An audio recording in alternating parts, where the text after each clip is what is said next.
We have driven and explored tech in sedans, hatchbacks, and a coupe. But what happens when you make the shift to this big guy right here? I'm Warren for KLGadgetTV, and this is the all-new Audi Q7 2016 edition.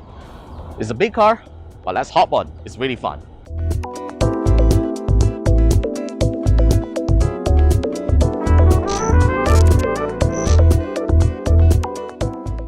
The second generation Audi Q7 continues to be a big and handsome looking SUV. It features an all-new muscular body, Audi single-frame grille, and a new design for its daylight running LED. The Q7 also has a slightly shorter body that measures 5.05 meters long, 1.97 meters wide, and 1.74 meters tall when compared to its predecessor. Even though the Q7's 3-liter turbocharged engine may seem a little underwhelming for its size, the car weighs 325 kilograms less than its predecessor, while the engine produces 333 horsepower and a total of 440 Nm of torque. Paired to an 8-speed Tiptronic transmission, the car is able to sprint from 0 to 100 km per hour in just 6.3 seconds with a limited top speed of 250 km per hour. Audi also claims that it is 1.6 seconds faster than its predecessor. Alright, so first of all, this car is a really huge car. As you can see, the cabin is pretty huge. This is a 7-seater. It is made to be both a driver's car and a passenger's car. So even though it's big, you don't actually feel big at all when you are driving it. It's really fun. So what I really like about this car is the really classy dashboard right here. There's this hairline finishing that you can see right here, and lots of high-tech controls right here, and the virtual cockpit. This is really something unique about Audi's cars. It's really high-tech and classy. Now let's get to the tech stuff. I'm glad that Audi has included 2 USB ports under the armrest, which both of them are actually quite capable of charging your smartphones, but not as fast as the recent quick charge technology. So one of these USB ports will connect your iPhone for multimedia and phone calls. Once you open the glove drawers, you'll find 2 SD-XD card slots and a SIM slot for using Audi Connect, which is unfortunately not available here. The Q7 features Audi's latest MMI Navigation system and virtual cockpit, which is all powered by NVIDIA's Tegra processor. This is why you may find really smooth menu transitions within the user experience, but you are definitely not going to play any games on it. Audi's new virtual cockpit basically mirrors most of the essentials on the MMI system, so you don't really need to use the main console to get to the car's settings and controls. You can control the car's audio, make phone calls, select a drive mode, and view the navigation system. The steering wheel control buttons offer a nice feedback, and both sides sport a thumb wheel that lets you control audio volume and select items on the virtual cockpit respectively. You can also switch views to either a full-screen speedometer or the multimedia interface. Audi's MMI Navigation software is actually pretty decent as a proprietary solution. While you don't get live traffic updates like you do in your smartphone, most of the time it works fine on Malaysian roads. Entering your destination name can be a pain at times when only handwriting is supported on the trackpad.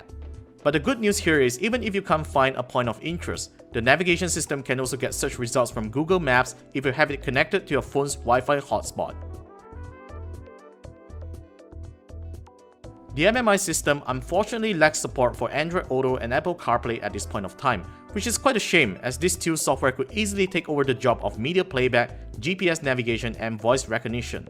The MMI's voice recognition system is a little sluggish and can be inaccurate at times, especially when I want to give a command to make a call to my contacts, until the point that I would rather quickly scroll through the phone book to initiate the call.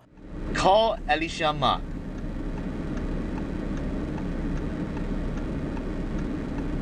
Call. Which name or line number would you like? It's a little bit slow. Line 1. Line 1. Which line number should I select? Line 1.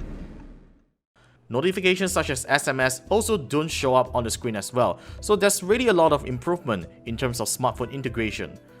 Otherwise, I like the car's 19-speaker sound system by Bose, and media playback works well for both Android and iOS devices, even with music apps like Spotify.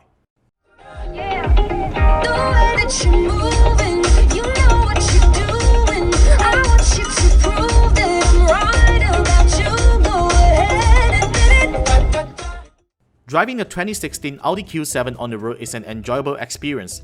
Cabin noise isolation is really good, and I love that smooth engine sound while accelerating. Ride and handling feels pretty stable like a sedan, and I'm particularly impressed on how the car manages sharp corners and steep roads. When it comes to low lighting conditions, the dashboard illuminates beautifully with an LED strip, and you can tune the colors that you want or according to the Audi drive mode selected. Wow, this car does RGB lighting just like Razer's Chroma keyboards, so this Q7 is chromified. The car features a number of safety tech. Apart from the usual electronic stabilization and traction control, the car has hill descent control, which assists on driving downhill roads and has a total of 8 airbags. Last but not the least, the car's parking assist feature is a really cool feature. Let me show you guys. This is a really helpful feature for parking such a huge car. The 360-degree camera and ultrasonic sensors has some pretty accurate estimations to ensure the car is parked properly. But despite of that, I still trust the side mirrors. So that's all for the 2016 Audi Q7. It's a really big car, no doubt, but it's really fun to drive this really huge car. You definitely feel that you are actually ruling the road when you're driving this car because it's so powerful. Alright, so unfortunately, in terms of the MMI system, it doesn't support Android Auto and CarPlay, but I hope Audi will introduce a software update to support these features in the near future. So that's it for now. I hope that you've enjoyed this video. Subscribe to our YouTube channel for more upcoming videos. I'm Warren for KLGadgetTV, and remember to click the subscribe button down below as well, and follow us on social media. Otherwise, you can follow me on Instagram and Twitter at TheWarrenLee. I'll see you again in the next one.